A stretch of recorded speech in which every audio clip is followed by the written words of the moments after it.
Hey guys, how's it going? Welcome to my video. Just want to let you guys know about what happened to my truck a couple of days ago. Just want to give you guys some tips if you guys had the same situation. So basically, I was at a McDonald's getting some food. I parked my truck, went in there, got some food, came back out, and obviously tried to start my truck. It cranked, but it did not turn over. So I tried to crank it a couple of times. Nothing worked. I really didn't know what it was at the time. Thought it may have been the battery, but I tried pressing the, tried giving it some gas and then tried cranking it, and nothing changed. Had the same situation. So basically, I was thinking it could be a couple of things, but I was hoping that it was something that wasn't a major. That wouldn't be a major repair. So first thing that popped up was maybe the battery's kind of low. But I did turn on my headlights just to test out, just to see where my battery was at, and the headlights were super bright, very bright. So at that point, I was thinking it probably wasn't the battery. On top of that, I noticed that every time I would try to crank it, I would have a very, very strong crank. It wasn't like a weak crank. It wasn't like a slow crank. It was a strong crank.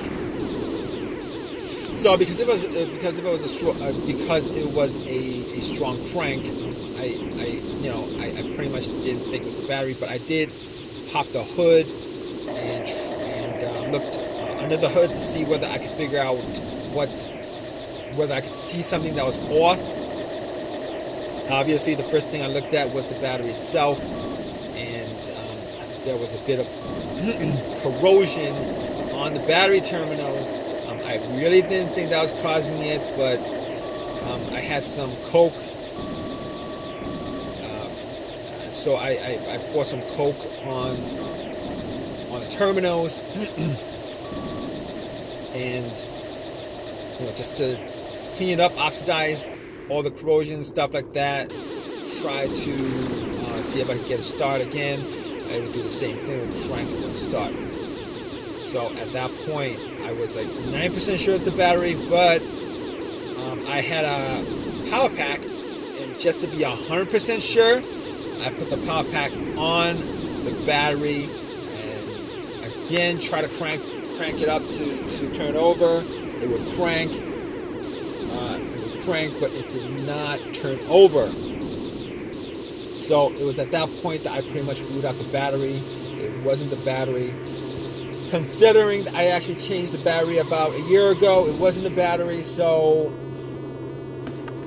at that point, I was looking at the negative terminals to the negative terminal to the battery to see whether it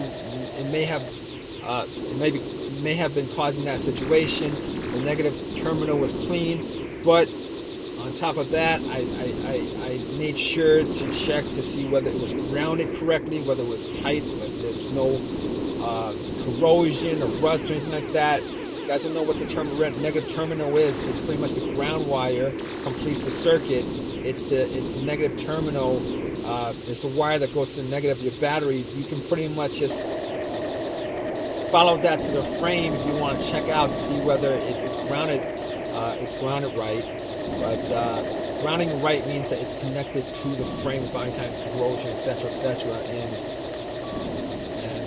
it was grounded right. So at that point, I could rule out a bunch of things. I could rule out the battery, the ground cable.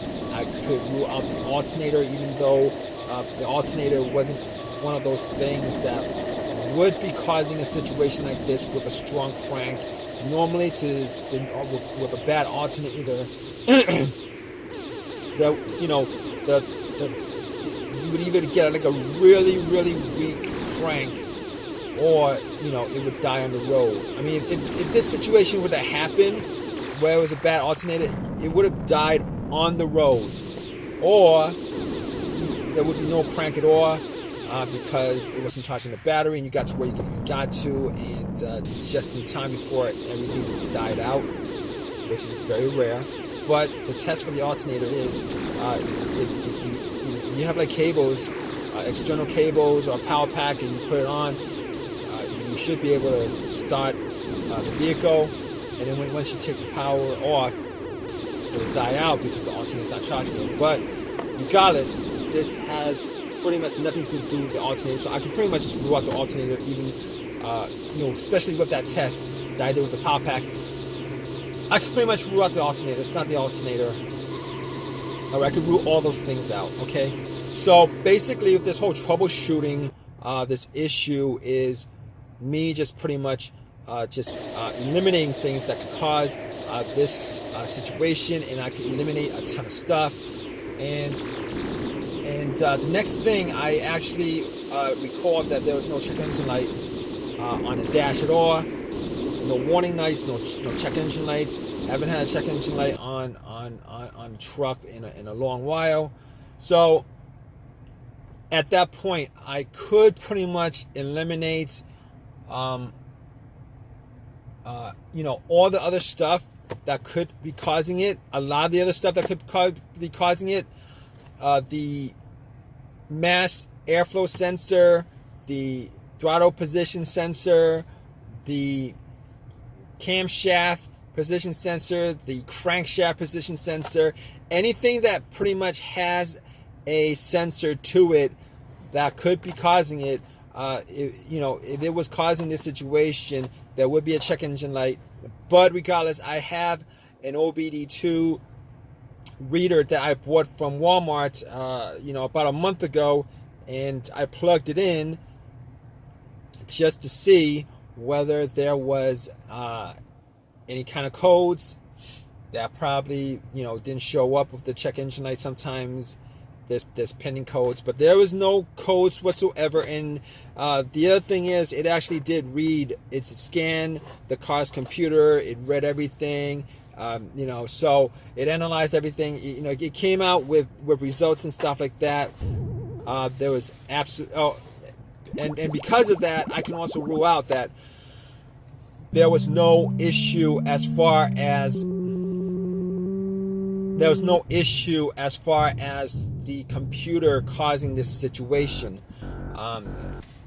There are certain cases where if the computer does not have, for whatever reason, loses communication with the car itself, sometimes a short could be causing it. Sometimes a blown fuse put to the PCM, ECM could be causing it, which is the car's pretty much the car's computer, the truck's computer.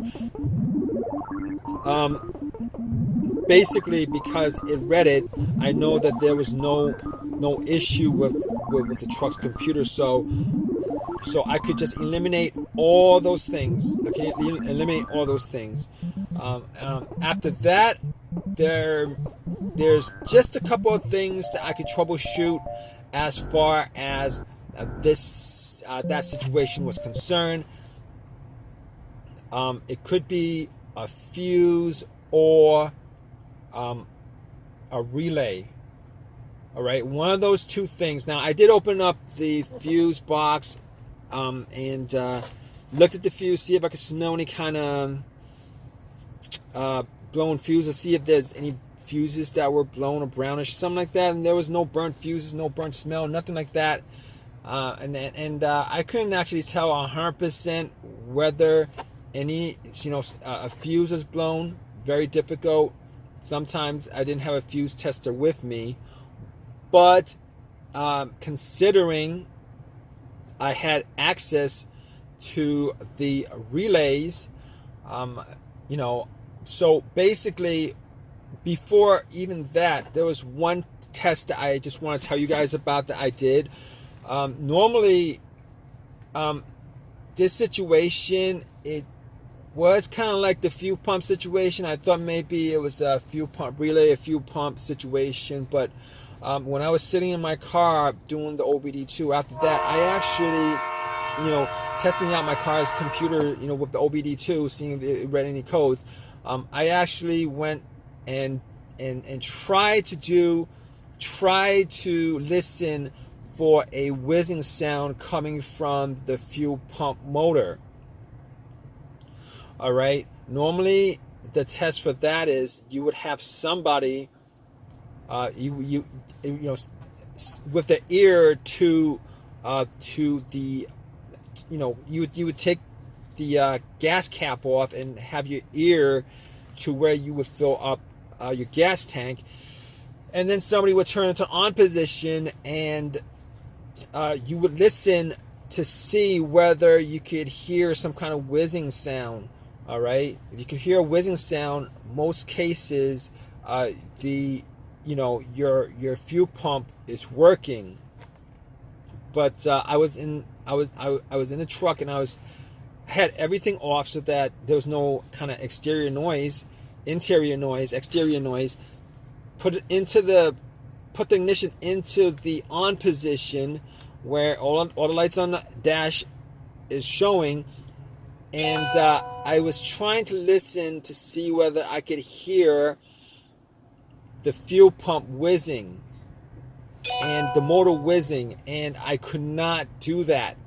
All right, so basically I did that before I actually did the pull the cover off the fuse box. But in any case, the situation with that was I couldn't tell whether it was the fuses, but the relays themselves could not tell whether it was the relay. So what I did was I swapped out a relay in the fuse box that was similar to the one for the fuel pump. Once I swapped that out, got back, and tried to start it, and it would crank, and it cranked up. All right. Now, once it cranked up, obviously I knew that it was the fuel pump relay that was causing that situation. Drove it to AutoZone, got another relay, and pretty much swapped it back out. The old one from I don't know which feature of the car the other relay was from, but I swapped it out, and haven't had an issue with this situation since. Now, here's the thing about it. If you guys, if that did not work where I swapped out the relays, there was a very, very, very good chance that it was probably the fuel pump or the fuel filter, but most probably the fuel pump that was causing the issue. Normally a fuel filter, a clogged up fuel filter, unless it was 100% blocked, and most of the time it's never really 100% blocked, you would have like a start, but it would stall out on you. The idle would be bad, maybe, so stuff like that. But in any case, it was the fuel pump relay that was causing the crank no start situation. If you guys are in this situation and you guys are trying to figure out what the deal is with your particular crank but no start situation, just go down the list of all the things that I did check out in this video. There's a very good chance that one of those things is causing your truck to crank but not start up. All right, thanks for watching this video. If you guys have any questions, please leave questions in the comment section. Please give me a thumbs up, please subscribe. All right guys, take care.